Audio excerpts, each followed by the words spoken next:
Hi there, I'm Mark Foulis, Director of Retail and FMCG at Decision Inc. Australia. I'd like to welcome you to this episode of our Executive Education series, Data and Analytics for Executives.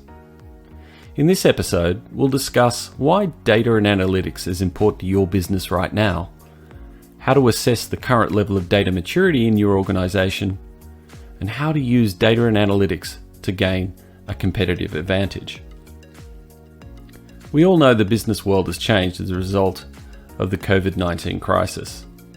Customer expectations have changed. Business processes have changed. Businesses are experiencing significant labour shortages or changes to the work environment. Supply chain constraints persist and may not return to pre-COVID levels for some time. What worked well in the past isn't likely to be the best way forward from here. A recent report by CEO Research found that 78% of businesses chose analytics as one of their top 3 game-changer technologies to emerge stronger from the COVID crisis.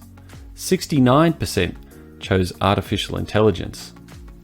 Our own internal data shows an almost 40% increase in analytic investment in the last 6 months versus the same period last year, and an 80% increase in inquiries on cloud analytics and AI platforms. Data within your business and the analytics it can produce are allowing businesses to make better, more informed decisions faster than their competitors. Companies that invested in digital transformation earlier are being rewarded as they're able to adapt more quickly to the changing shape of markets. What if you didn't invest early? Where do you start? Firstly, it's important to point out that digital transformation is not only about technology, it relates to all elements of your business. We, at Decision Inc., generally like to start by assessing your current level of data maturity. We do this by focusing on 5 key areas. Firstly, do you have a strategy and a roadmap for analytics which is aligned to your business strategy? Number 2, data platform. What data do you have? Where is it?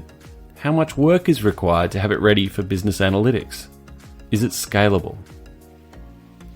Number 3, capabilities. What skills and resources do we have or need to achieve our goals? What training is required, and what are the other constraints holding us back? Number 4, insights.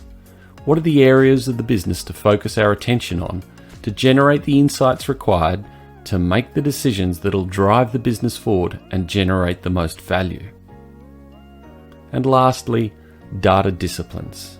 What are the processes and controls that are in place to ensure best practices are achieved? With the right digital strategy and roadmap for success, you should be well on your way to having a true competitive advantage on those who remain behind. Those advantages come about by transitioning the business from making decisions based on historical data and asking yourself what happened, to interpreting true insights that give you the foresight to predict what will happen, and most importantly, how to make that happen. That's all for this episode of our Executive Education series, Data and Analytics for Executives. In the next episode, we'll take a deep dive into frameworks, definitions, and platforms.